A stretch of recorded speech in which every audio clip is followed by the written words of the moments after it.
प्यारे सज्जनों, कर्म की गति बड़ी बलवान होती है।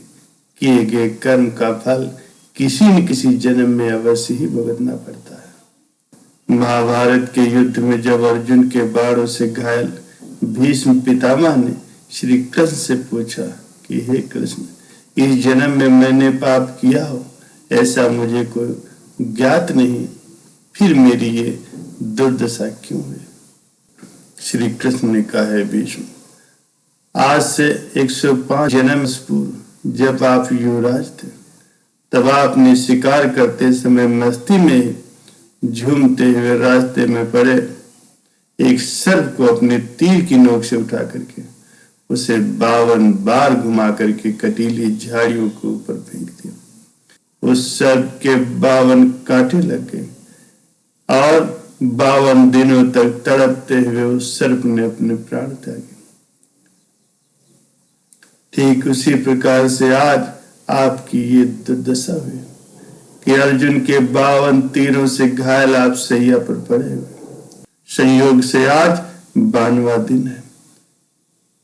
इतना सुनने के कुछ समय के पश्चात ही जब सूर्यदेव उत्तरायण हुए तो भीष्म पितामह ने अपने प्राण त्याग दिए।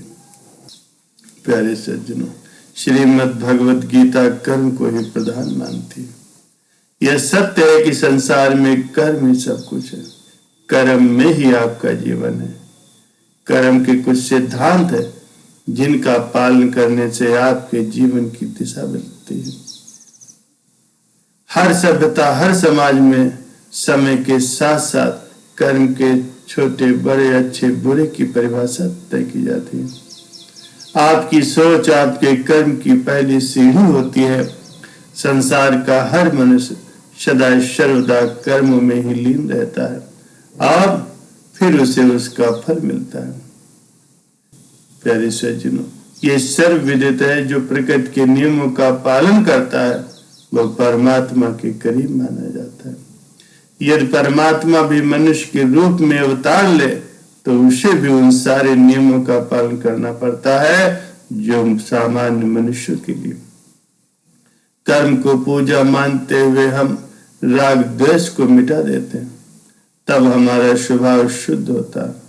तब हमें पूरा विश्व एक परिवार दिखने लगता है।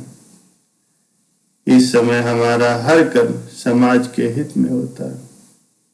श्रीमद् भागवत गीता कहती है, कर्म किए बगैर हम एक क्षण भी नहीं रह सकते। कर्म हमारे अधीन है और उसका फल नहीं। संत महापुरुष हमेशा यही कहते हैं कि सदैव अच्छे कर्म करो और बुरे कर्मों का त्याग करो, उसी में हमारी भलाई। किसी संत से एक व्यक्ति ने एक बार पूछा कि आपके जीवन में इतनी शांति, प्रसन्नता और उल्लास कैसे? इस पर संत ने मुस्कुराते हुए कहा कि अपने कर्मों के प्रति यदि आप आज से ही सजग और सतर्क हो जाए तो आप भी ये सब पा सकते हैं।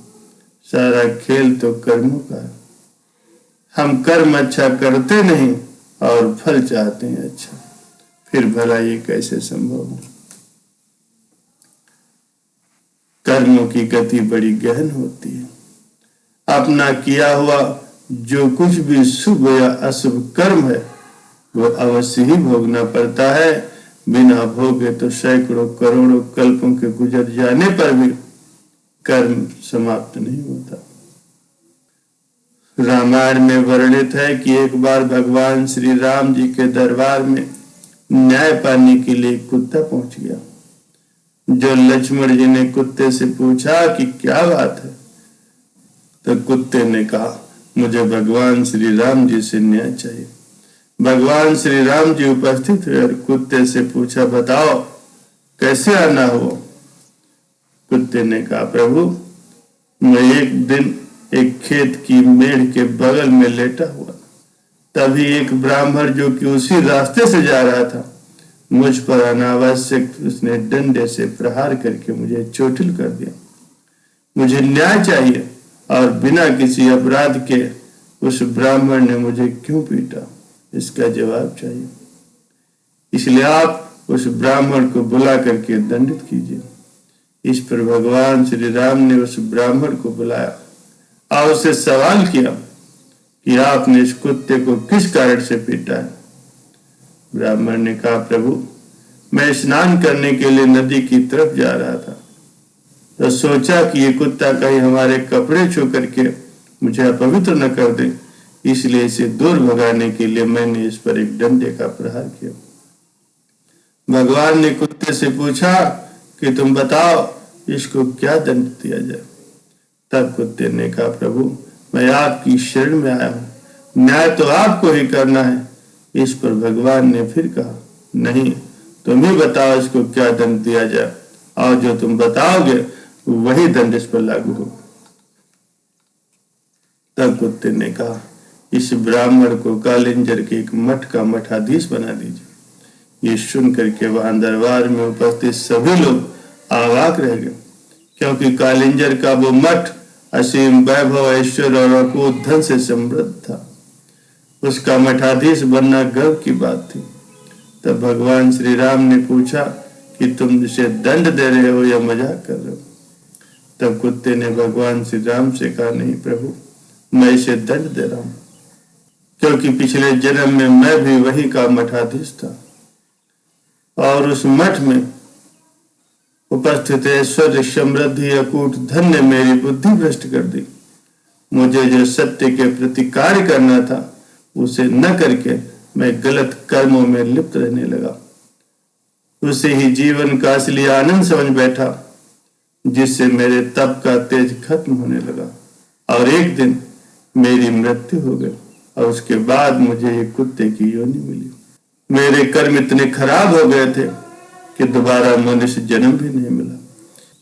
इसलिए प्रभु मैं चाहता हूं कि ये ब्राह्मण भी कालिंजर के मठ का मठाधीश हो जाए और ऐश्वर्य भोगों में लग जाए और इसका भी निश्चित रूप से तप का तेज खत्म हो जाएगा और ये भी मेरी तरह से कुत्ता बन करके द्वार द्वार भोजन के लिए घूमता फिरेगा। कुत्ते की रहस्य भरी बातों को सुन करके सभी लोग आश्चर्य में पड़ गए।